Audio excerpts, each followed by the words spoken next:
ప్రభునందు ప్రియ దేవుని ప్రజలందరికీ ప్రభు పేరట ప్రత్యేకముగా వందనాలు తెలియచేసుకొనిచున్నాను. ప్రియ దేవుని బిడ్డలారా, ఇప్పుడు నేను చెప్పబోయే అంశం ఆవగింజ పులిసిన పిండి ఉపమానము. ఆవగింజ పులిసిన పిండి ఉపమానము. దీని యొక్క వాక్య భాగములు మత్తయి సువార్త 13వ అధ్యాయము 31వ వచనము నుండి 33వ వచనం వరకు. ఆయన మరి యొక్క ఉపమానము వారితో చెప్పెను. పరలోక రాజ్యము ఒకడు తీసుకొని తన పొలములో విత్తిన ఆవగింజను పోలియున్నది. అది విత్తనములన్నిటిలో చిన్నదే గాని పెరిగినప్పుడు కూర ముక్కలన్నిటిలో పెద్దదై ఆకాశ పక్షులు వచ్చి దాని కొమ్మల యందు నివసించునంత చెట్టగను. ఆయన మరి ఒక ఉపమానము వారితో చెప్పెను. పరలోక రాజ్యము ఒక స్త్రీ తీసుకొని పిండంతయు పులిసి పొంగు వరకు 3 కుంచముల పిండెలో దాచిపెట్టిన పుల్లని పిండిని పోలియున్నది. ప్రభునందు ప్రియదేవుని బిడ్డలారా, ఈ 2 ఉపమానములలో ప్రభు చెప్పిన సారాంశం ఏమిటి అంటే, దేవుని రాజ్యం అనేటువంటిది ఈ లోకంలో మనం దేవుని రాజ్యముల గురించి ప్రయాసపడినప్పుడు క్రమక్రమముగా అభివృద్ధి చెందుద్ది అని ప్రభు ఈ ఉపమానముల ద్వారా చెప్పాడు. ఒక్కసారే దేవుని రాజ్యం అభివృద్ధి చెందదు. నేను వీడియోలు ప్రారంభించిన కొత్తలో అందరికీ వేల వ్యూస్ వస్తున్నాయి, నాకేంటి 10-20లో వ్యూస్ వస్తున్నాయి అని నేను బాధపడేవాడిని. నేను బాగా పరిశీలన చేశాను. 1000 వ్యూస్ రావటానికి గల కారణం నాకన్నా మోస్ట్ సీనియర్స్ వీడియో పరిచర్యలో. రెండవది, నేను చెప్పేటువంటి సబ్జెక్టు థియలాజికల్ సబ్జెక్ట్ ఎక్కువగా చెప్తున్నా.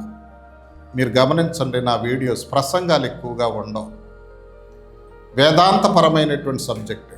ఈ వేదాంతపరమైన సబ్జెక్టు థియాలజీ మీద ఇంట్రెస్ట్ ఉన్న వాళ్ళే చూస్తారు. సామాన్య క్రైస్తవులకి ఇది ఎక్కదు, అందుకనే వ్యూస్ తక్కువగా ఉంటాయి.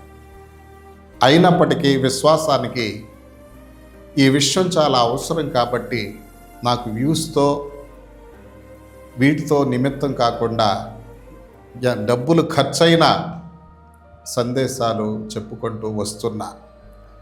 ప్రియదేవుని బిడ్డలారా, ఇప్పుడు కొంచెం మెసేజ్ల మీద దృష్టి పెట్టా, ప్రసంగాల మీద. అయితే దేవుడు ఈ ప్రసంగాలను ఆశీర్వదిస్తాడు. చిన్నగా ప్రారంభమైన, దాదాపు నాది 8 నెలలే అయింది ఇప్పుడు వరకు. ఏదో 2025 అక్టోబర్లో ప్రారంభించా. ఇప్పటి వరకు అదే.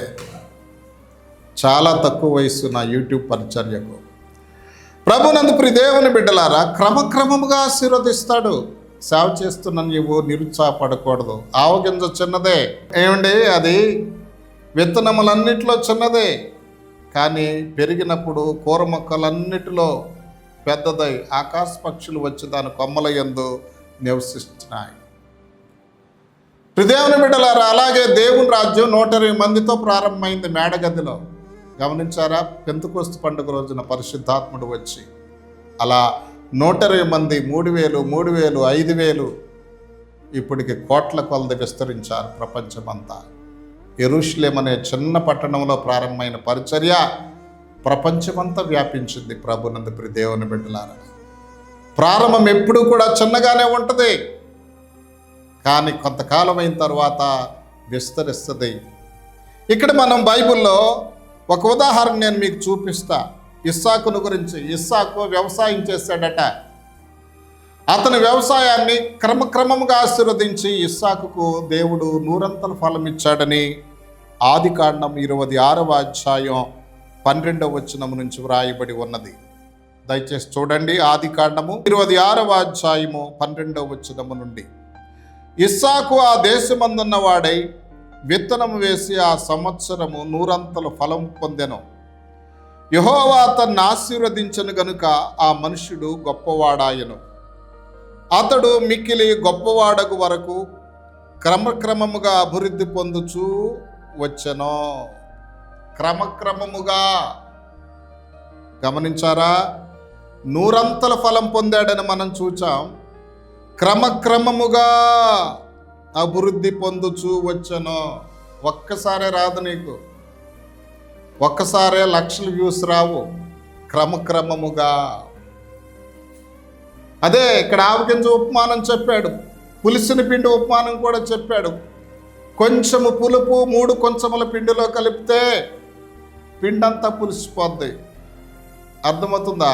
కొంచెము పులుపు పిండినంతా పులిచేసింది. అలాగే కొంచెము నీ పరిచర్య ఎంతో విస్తరిస్తుంది. ప్రభునందు ప్రియ దేవుని బిడ్డలారా, అందుకనే సేవా విషయంలో నీవు నిరాశ నిస్పృహ చెందకూడదు.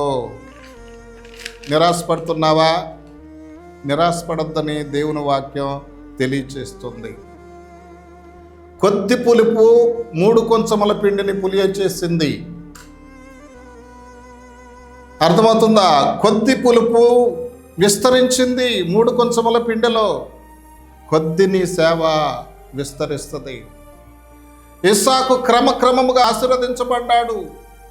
ఇస్సాకు 100 ఫలము పొందాడు. ప్రభునందు ప్రియ దేవుని బిడ్డలారా, క్రమక్రమముగా ఆశీర్వదించబడి 100 ఫలము పొందెను. 100% బ్లెస్సింగ్ నీకు రావాలంటే క్రమక్రమముగా 30 నుంచి 60, 60 నుంచి 100.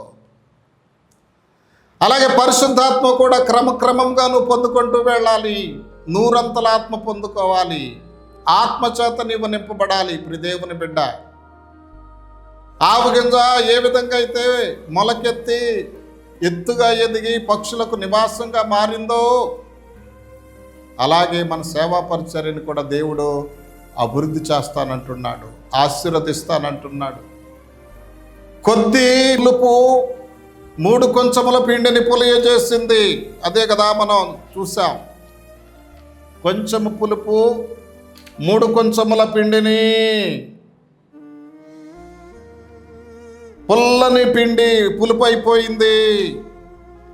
అలాగే కొంచెం పులుపు పిండినంతా పులిచేసింది. మన జీవితంలో కూడా కొంచెం కొద్దిది ఆశీర్వదిస్తాడు. 5 రొట్టెలు 2 చేపలు ప్రభు చేతులకి పెట్టారు.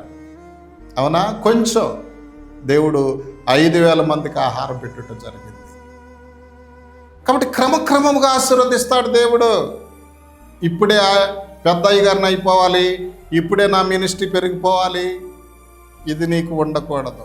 ప్రియ దేవుని బిడ్డలారా, తర్వాత పొల్లని పిండికి ఇంకొక 2వ వివరణ చెప్తున్నా. పులుపు.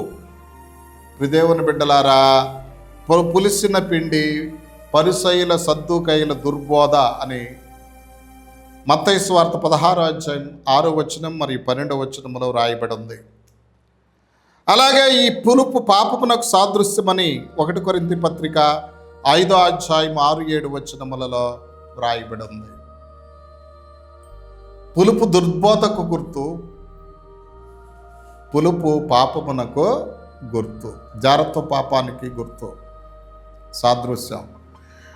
కాబట్టి కొద్ది పులుపు 3 కొంచెముల పిండిని పులిచేసిన రీతిగా దుర్బోధ అనే పులిపిండి, పాపం అనే పులిపిండి నీ ఆత్మీయ జీవితాన్ని అంతటినీ పాడు చేస్తుంది, సంఘాన్ని అంతటినీ పాడు చేస్తుంది. సంఘంలో దుర్బోధ అనే పులిపిండి, పాపం అనే పులిపిండి ప్రవేశించకూడదు. ప్రభునందు ప్రియ దేవుని బిడ్డలారా, చాలా జాగ్రత్తగా ఉండాలండి. ఈ పులుపుని తీసేసుకోవాలి. ఇదే ఆవగింజ పులిసిన పిండి యొక్క ఉపమానం. ఆవగింజ పులిసిన పిండి యొక్క ఉపమానం. దీని ద్వారా మనం నేర్చుకోవాల్సిన విషయం ఏంటంటే, సేవలో నిరుత్సాహపడకూడదు. మన సేవను ఆశీర్వదిస్తాడు, మన సేవను దీవిస్తాడు.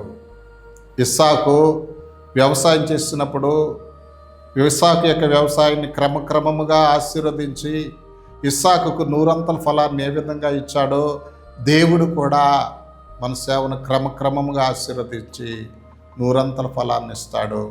ఆవగింజలాగా ఫలింపచేస్తాడు. పులిసిన పిండిలాగా విస్తరింపచేస్తాడు.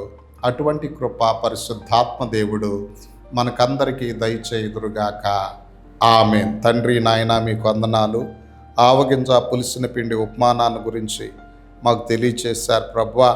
మేము నిరాశ నిస్పృహలతో దేవుని పని చేయకుండా ప్రభువా నాయన మేము చిత్తశుద్ధితో మీ పని చేస్తే నాయన ఏ విధంగా అయితే ఇస్సాకును ఆశీర్వదించావో, నాయన ఏ విధంగా అయితే ఆవగింజను అభివృద్ధి చేశావో దేవా, అదేవిధంగా మా సేవా పరిచర్ని ఆశీర్వదిస్తావు, అభివృద్ధి చేస్తావు. ఇస్సాకును దీవించిన రీతిగా మమ్మల్ని కూడా దీవిస్తానని వాగ్దానం చేసినందులకు వందనాలు స్తోత్రాలు చెల్లించుకుంటూ యేసు నామములో ప్రార్థించి స్తుతించి వేడుకొనుచున్నాం పరమ తండ్రి.